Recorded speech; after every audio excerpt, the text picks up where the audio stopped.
Hello viewers, আসসালামু আলাইকুম। আজ আমি আপনাদের সামনে নিয়ে এসেছি কিভাবে অটোমেটিকভাবে ধান থেকে চাউলে রূপান্তর করা হয়। তো কথা না বাড়িয়ে শুরু করা যাক।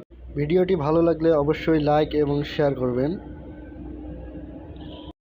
তো ধান থেকে চাউলে রূপান্তর করার জন্য প্রথমে বস্তা থেকে ধানকে আলাদা করে নেওয়া হয় রিজার্ভে।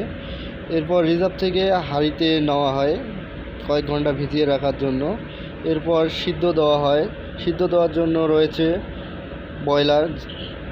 তাপের মাধ্যমে বয়লার থেকে সিদ্ধ দেওয়া হয়। সিদ্ধ দেওয়ার পর ধানকে শুকানোর জন্য তাপ এবং বাতাসের মাধ্যমে ধানকে শুকানো হয়। কয়েক ঘন্টা পর ধান শুকানো হলে এলিমিটারের মাধ্যমে মিলিংয়ে রিজার্ভে পাঠানো হয়। রিজার্ভ থেকে কনভেয়ারের মাধ্যমে চলে যায় মিলিংয়ে। পাইপলাইনের মাধ্যমে চলে আসে পেডি চালনারে। পেডি চালনারের কাজ হচ্ছে চিটা এবং লোহার টুকরো থাকলে এগুলোকে আলাদা করে। তারপর চলে আসে ডিস্টনার। ডিস্টনারে পাথরের গুঁড়া এবং লোহার টুকরা আলাদা করে ধান ফ্রেশ করে নেওয়া হয়। এরপর চলে আসে সরাসরি হাস্কার। হাস্কারের মাধ্যমে ধানের খোলস আলাদা করা হয় রাবারের মাধ্যমে। একদিকে চাউল এবং একদিকে তুষ চলে যায়। এভাবে দুটির মাধ্যমে চাউল বার করে নেওয়া হয়। তারপর সরাসরি চলে আসে পেডি চালনারে তুষ আলাদা করা হয় এবং ধান থাকলে ধানগুলোকে আলাদা করে নেওয়া হয়। তারপর চাউল চলে যায় একদিকে। এরপর সরাসরি চলে আসে হোয়াইটনারের কাজ হচ্ছে জাতার মাধ্যমে চাউল থেকে কুড়া আলাদা করা, যেটাকে বলা হয় গুঁড়া। এভাবে তিনটির মাধ্যমে চাউল ফ্রেশ করে নেওয়া হয়। এভাবে ফ্রেশ করে নিলে চাউলে আর কুড়া থাকে না, চাউল পরিষ্কার হয়। চাউল পরিষ্কার পর আবার চলে যায় রাইস গিটারে চাউল আলাদা হয় এবং খুদ আলাদা করা হয়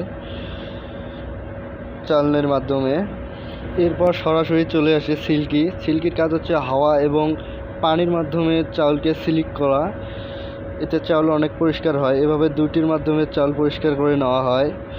এভাবে পরিষ্কার করে নিলে চাউলের সাথে আর কোনো কুড়া লেগে থাকে না, চাউল অনেক সুন্দর দেখায়। এভাবে পরিষ্কার করে নেওয়ার পর চাউল চলে আসে কালার শুটারের কাজ হচ্ছে তামড়ি এবং মরা চাউল আলাদা করা, খুদ আলাদা করা।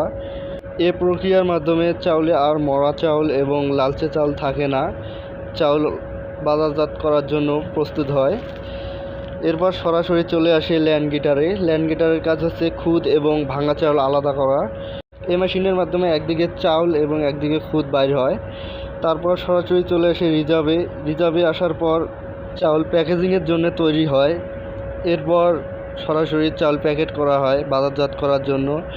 এভাবে বস্তা প্যাকেট করার পর বিভিন্ন এলাকায় চলে যায়।